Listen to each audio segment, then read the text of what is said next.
watch this video about Memorial Day until the end.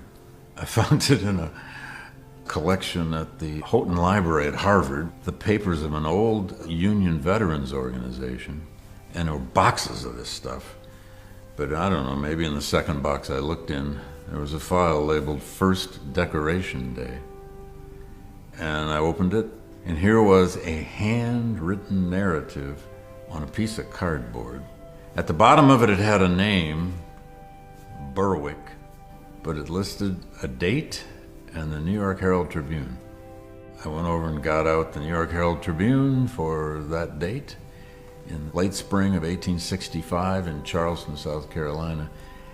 And whoever wrote that down put the wrong date. I kept looking and kept looking and kept looking and kept looking, and finally, there it was. Verbatim, that story. It was describing a parade held in Charleston, South Carolina on May 1st, 1865. The Civil War had ended, just ended. Charleston had been evacuated by the Confederates back in February. The people left in Charleston, by and large, were all African Americans and Union troops, some white, some black. And the story on this narrative was people gathered on the old Planters horse track, the racetrack in Charleston. It was called the Washington Race Course, and they held this extraordinary parade.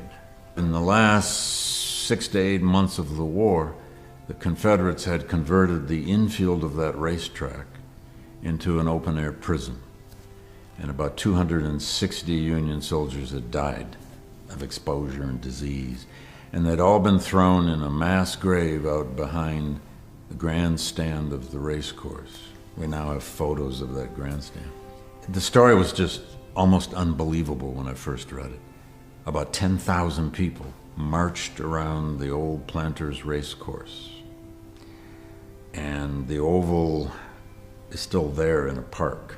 But it said it was led by some 2,000 or 3,000 black children carrying armloads of roses and flowers and singing John Brown's Body, followed by black women, black men, and then Union troops. And they marched around the course, and then they gathered in this cemetery that had been created by local black workmen, as many as could fit into the cemetery, and they heard the preaching from 5 black ministers, according to this article, and a small black children's choir sang the national anthem, America the Beautiful, and 3 or 4 spirituals.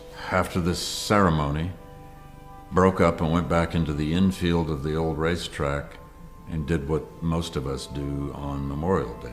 They had picnics, they had a speaker's stand with speeches, the children ran around. But back around the graveyard, they had built a fence all the way around it, and they whitewashed the fence, and they had an archway, entryway, and over the archway they painted the inscription, Martyrs of the Race Course. These were the freed people of Charleston paying tribute to the Union dead. And it was their way of declaring the meaning of the war. That's the first Memorial Day.